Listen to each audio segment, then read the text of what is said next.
मलाई व्यक्तिगत तरिकाले पनि 2 दिनसम्म एकदमै न्यास्रो लाग्थ्यो देशमा के भयो भनेर हैन।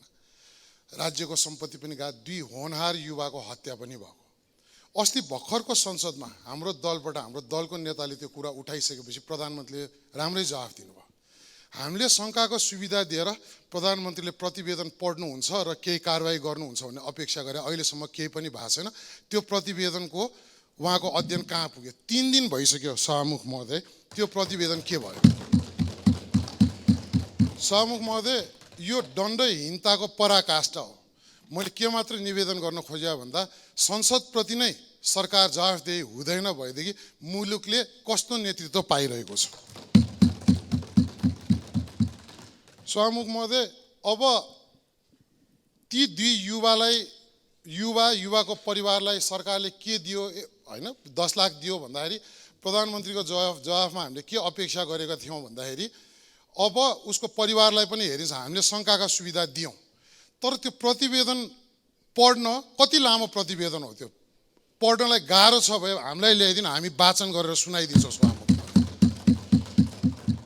म सभामुख महोदय मार्फत सरकारलाई चेतावनी पनि दिन चाहन्छु। यसरी प्रतिपक्षलाई नसुन्दै जाने हो भएदेखि संसद अवरुद्ध पनि हुन्छ, आन्दोलन पनि हुन्छ सभामुख महोदय।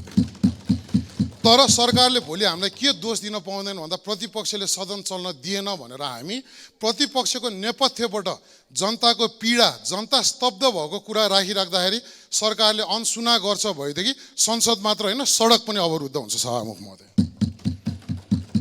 दोस्रो कुरा, मिटर ब्याजीको कुरा।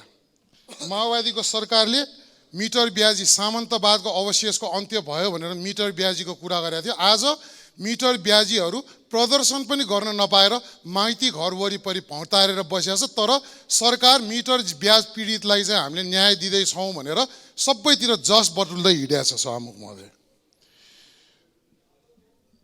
पीडितहरूको न्यायको लागि के अहिले पनि सडकमा नै मिटर ब्याजीहरू भौतारिरहनु पर्ने हो सभामुख महोदय? यसको जवाफ चाहियो।